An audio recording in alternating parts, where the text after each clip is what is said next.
Gigs, gimana nih puasanya? Belum ada yang bolong kan?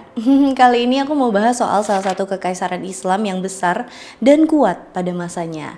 Mereka dikenal karena kemajuan budaya, sains, dan seni Islam dengan salah satu pusatnya adalah madrasah-madrasah terkenal. Kayak gimana sih sepak terjangnya? Kalau penasaran, nonton videonya sampai habis.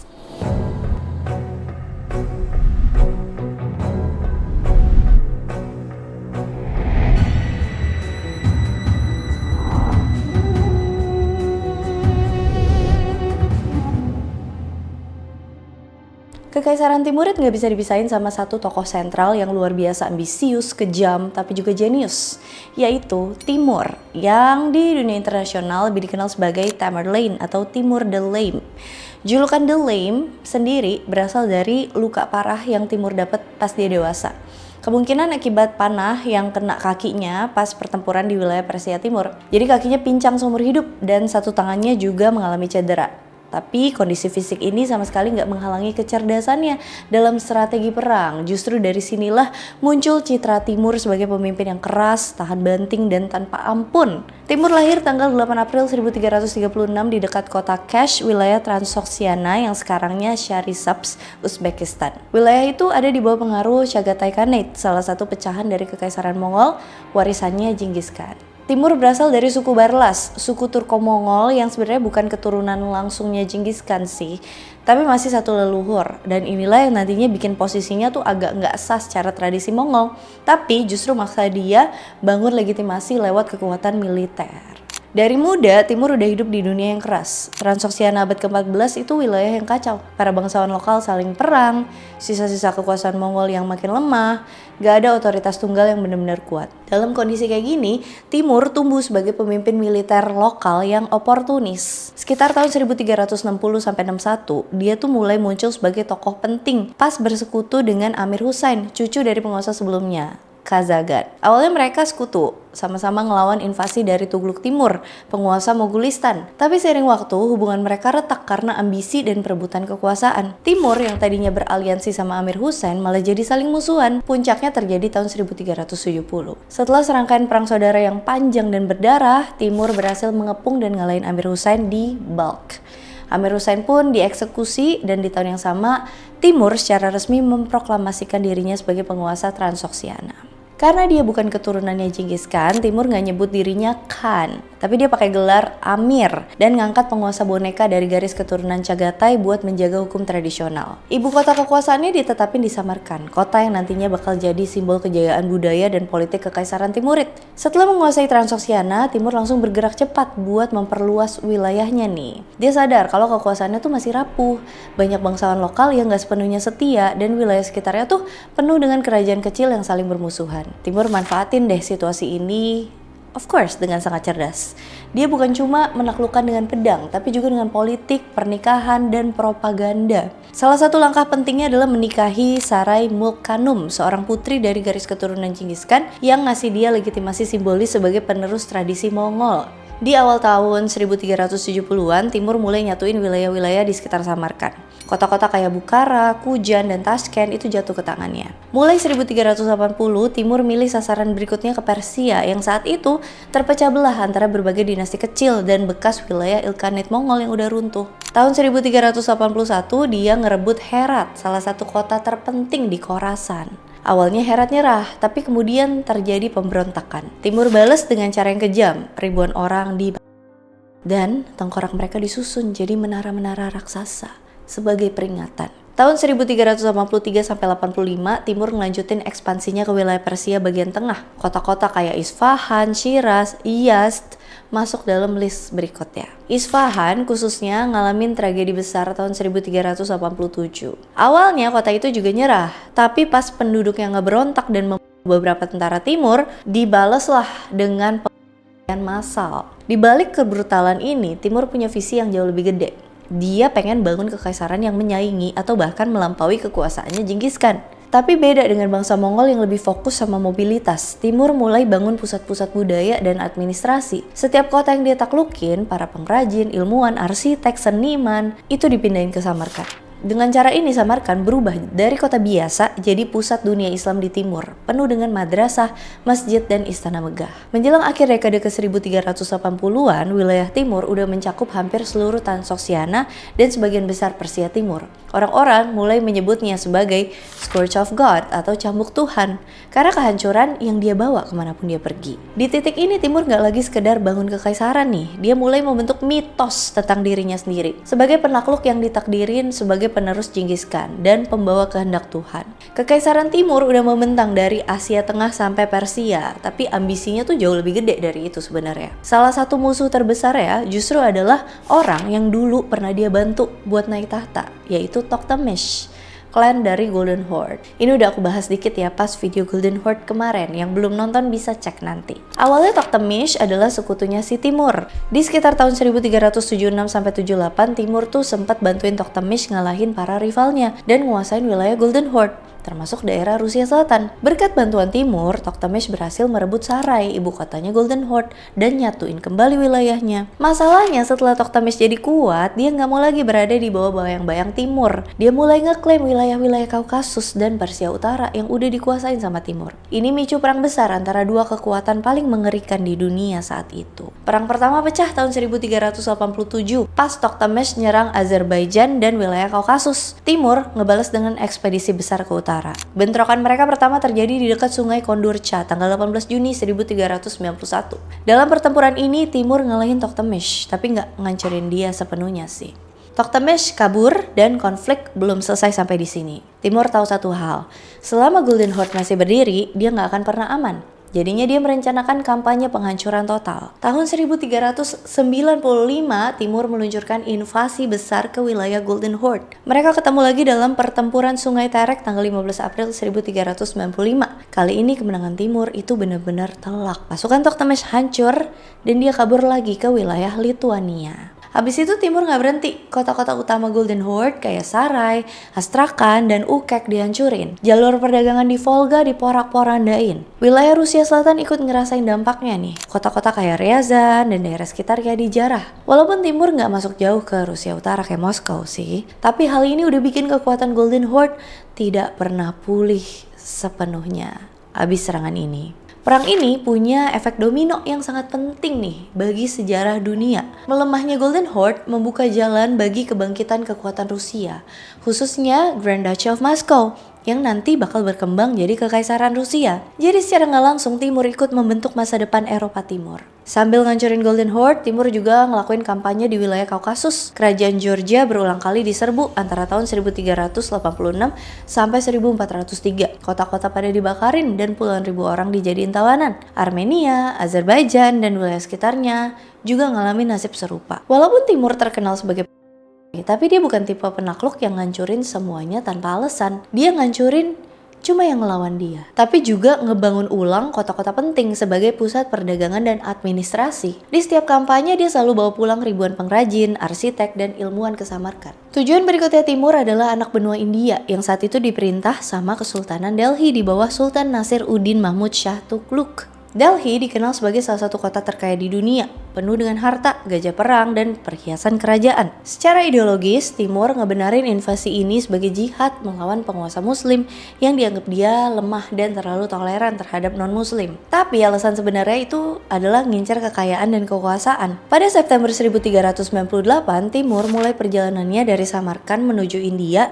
nyebrangin Afghanistan dan pegunungan Hindu Kush. Pasukannya sekitar 90.000 sampai 100.000 orang. Sepanjang jalan dia naklukin kota-kota kayak Kabul, Ghazni, dan wilayah Punjab. Seperti biasa, kota yang ngelawan dihancurin, sementara yang nyerah dikasih kesempatan hidup, walaupun seringnya tetap dijarah sih. Salah satu kejadian paling ngeri terjadi pas Timur deketin Delhi. Dia bawa puluhan ribu tawanan perang dari wilayah yang udah ditaklukin dia. Karena takut mereka bakal ngeberontak dari belakang, Timur merintahin pembunuhan massal ke para tawanan ini. Konon katanya jumlahnya mencapai 100.000 orang yang dieksekusi dalam satu hari. Tanggal 17 Desember 1398, pasukan Timur ketemu dengan Kesultanan Delhi di luar kota Delhi. Pasukan Delhi punya pasukan gajah perang berzirah yang bawa pemanah dan prajurit tombak. Ini awalnya bikin kaget pasukan Timur, tapi Timur nih ahli taktik. Dia merintahin bakar jerami dan kayu yang dibawa sama unta-unta, terus diarahin ke arah gajah. Api dan asap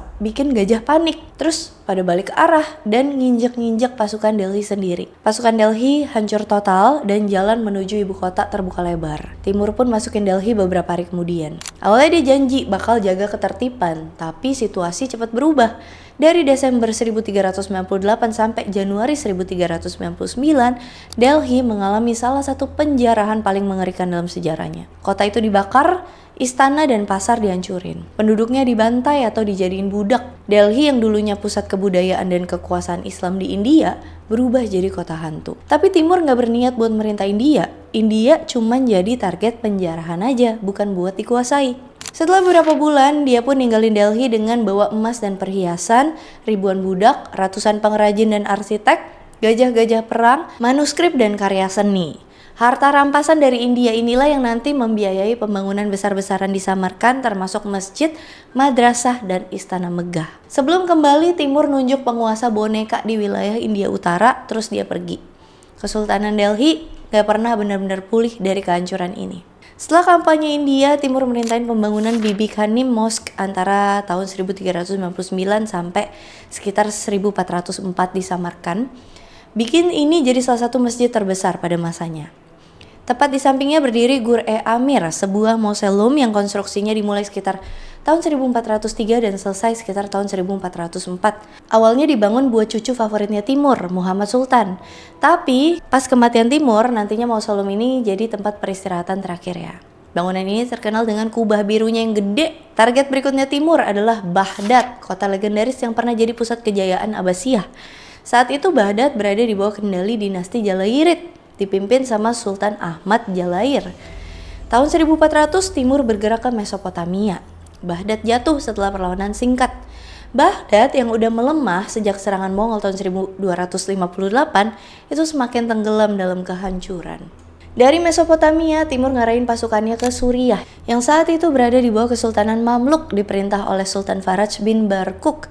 Di akhir tahun 1400, Timur ngepung Aleppo. Setelah perlawanan sengit, kota itu jatuh juga. Di awal tahun 1401, Timur tiba di Damaskus. Kota ini adalah salah satu pusat intelektual Islam.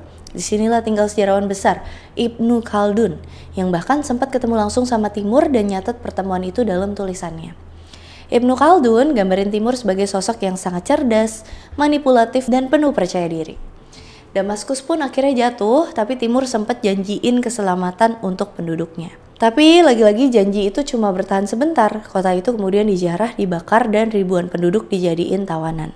Para pengrajin terbaik, pembuat kaca, tukang batu, penenun, kaligrafer dipaksa pindah ke Samarkand. Setelah Suriah, Timur menuju ke Anatolia, wilayah yang saat itu didominasi oleh satu kekuasaan yang sedang naik daun, Ottoman Empire, dipimpin oleh Sultan Bayezid yang pertama yang dijuluki Ildirim atau The Thunderbolt karena kecepatan ekspansinya. Bayezid nih musuh yang berbeda dari penguasa-penguasa lain.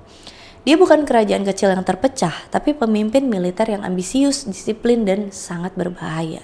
Bayezid tuh memperluas kekuasaannya di Balkan dan Anatolia, bahkan ngancam Konstantinopel. Dia dan Timur itu sama-sama ngerasa sebagai penguasa sah dunia muslim. Mereka saling ngirim surat penuh hinaan. Perang di antara mereka juga nggak bisa dihindari. Pertempuran besar pun terjadi tanggal 20 Juli 1402 dekat kota Ankara dalam peristiwa yang dikenal sebagai Battle of Ankara. Pasukan Timur diperkirakan mencapai 140.000 orang, sementara Bayezid bawa sekitar 100.000 pasukan. Salah satu faktor penentu kemenangan Timur ini tuh pengkhianatan. Banyak pasukan Bayezid berasal dari bekas kerajaan Turki Anatolia yang dulu ditaklukin Ottoman. Timur janjiin mereka kemerdekaan dan sebagian dari mereka membelot di tengah pertempuran. Hasilnya kekalahan buat Ottoman. Bayezid yang pertama sendiri tertangkap hidup-hidup. Ini adalah kejadian yang luar biasa. Seorang sultan besar muslim tertawan sama penakluk lain. Bayezid pun dikurung dalam sangkar besi dan dipermalukan. Walaupun sejarawan modern nganggep cerita ini tuh tidak akurat sih. Tapi yang pasti Bayezid wafat dalam penahanan pada 8 Maret 1403. Kekalahan ini memicu periode kekacauan di Ottoman yang dikenal sebagai Ottoman Interregnum tahun 1402 sampai 13, di mana putra-putra Bayezid itu saling berebutan tahta. Eropa Timur yang tadinya hampir jatuh ke tangan Ottoman tiba-tiba bisa dapat nafas tambahan selama beberapa dekade. Soal serangan timur ke Ottoman udah pernah aku singgung dikit juga ya di videoku yang lama, kalian bisa cek nanti. Tahun 1402, Timur berdiri sebagai penguasa terkuat di dunia dari India sampai Mediterania Timur. Tapi walaupun udah tua, usianya sekitar 66 tahun, dia belum selesai. Target terakhirnya lebih gokil. China.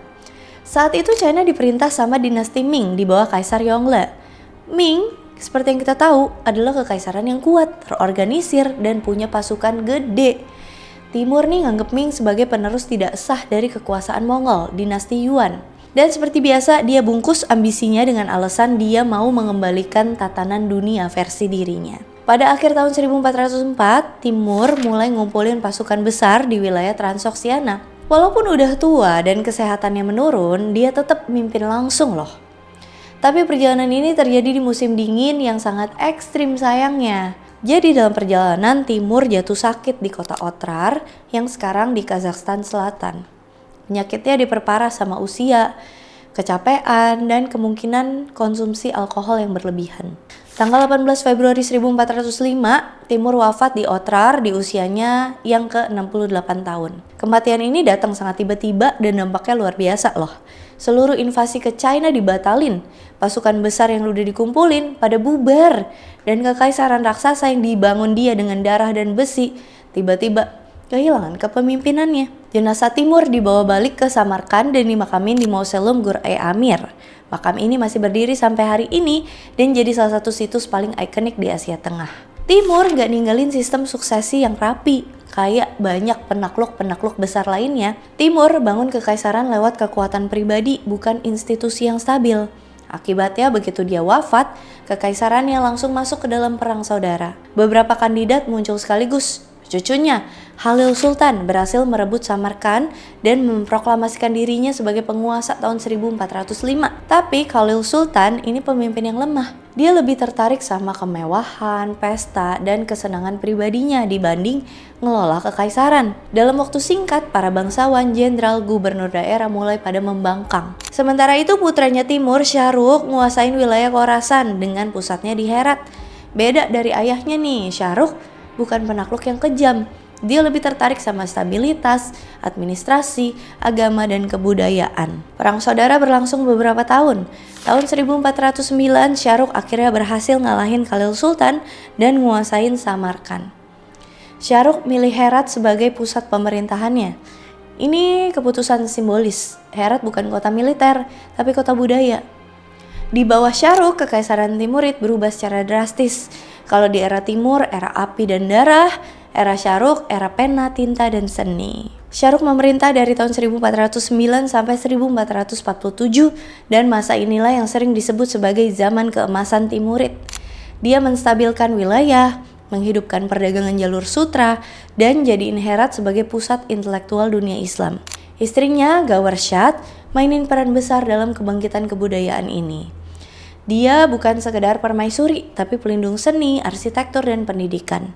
Di bawah dukungannya dibangun masjid megah, madrasah, perpustakaan, komplek makam, dan pusat studi Islam. Herat berubah jadi kota para penyair, filsuf, astronom, dan seniman. Di Herat muncul sejumlah bangunan komplek madrasah dan mausoleum, dan juga Gawar Shad Mosque di Mashhad. Pada masa ini bahasa Persia berkembang sebagai bahasa sastra utama, dan gaya seni Timurid mulai terbentuk. Kaligrafi, ilustrasi manuskrip, arsitektur dengan kubah biru raksasa, dan pola geometris yang rumit. Salah satu tokoh paling legendaris dari era ini adalah putranya Shahrukh, Ulugh Beg. Ulugh Beg lahir tanggal 22 Maret 1394. Dia bukan penakluk, tapi seorang astronom dan matematikawan jenius. Pas jadi penguasa Samarkand, dia bangun Ulugh Beg Madrasah di Registan Square, Samarkand, antara tahun 1417 sampai 20 sebagai pusat pembelajaran Islam dan ilmu pengetahuan. Dia juga bangun Ulugh Beg Observatory dari sekitar tahun 1420 sampai 29, salah satu observatorium paling canggih di dunia sebelum era teleskop. Dia pun nyusun katalog bintang paling akurat pada masanya, berjudul Zich-i Sultani, yang metain lebih dari 1000 bintang dengan presisi luar biasa.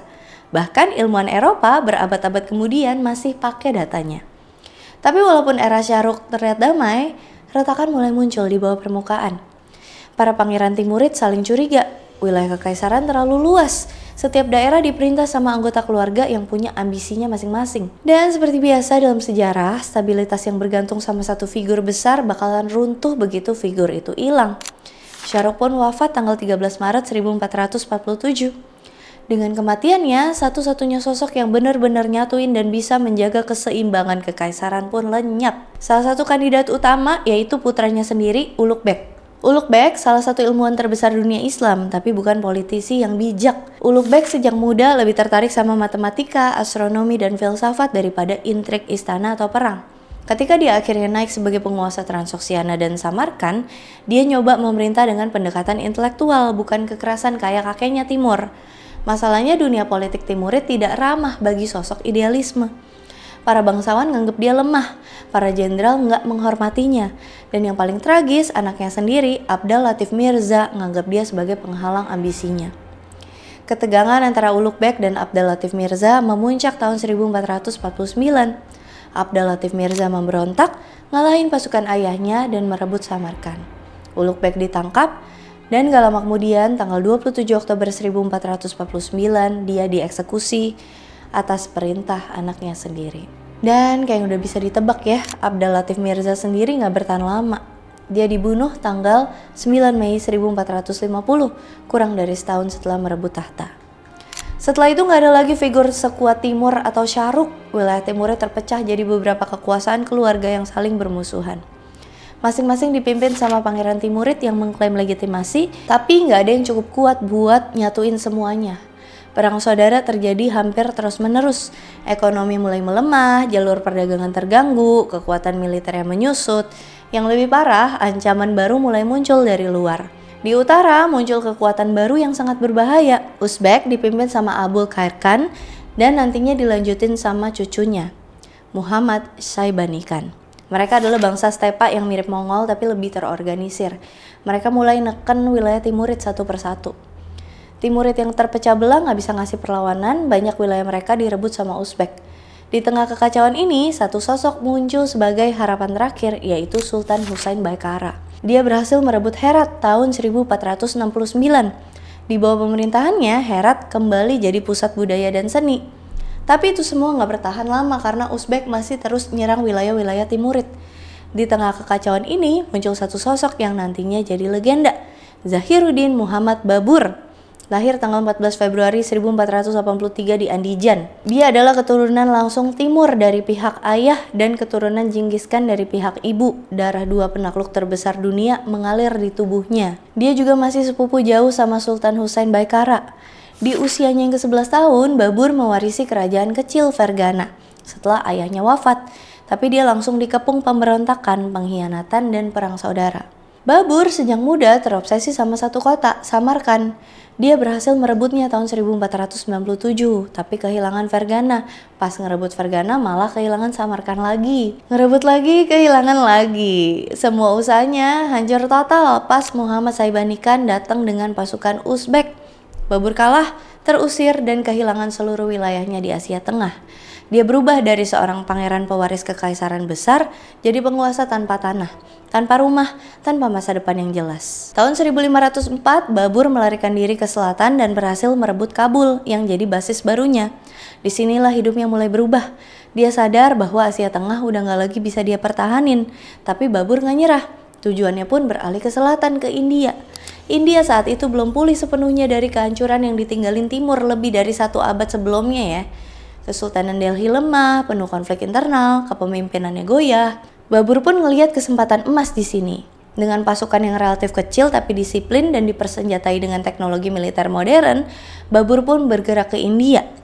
Tanggal 21 April 1526, dia menghadapi Sultan Delhi, Ibrahim Lodi, dalam Battle of Panipat. Walaupun jumlah pasukannya lebih dikit, taktik Babur jauh lebih unggul. Pertempuran itu berakhir dengan kemenangan telak.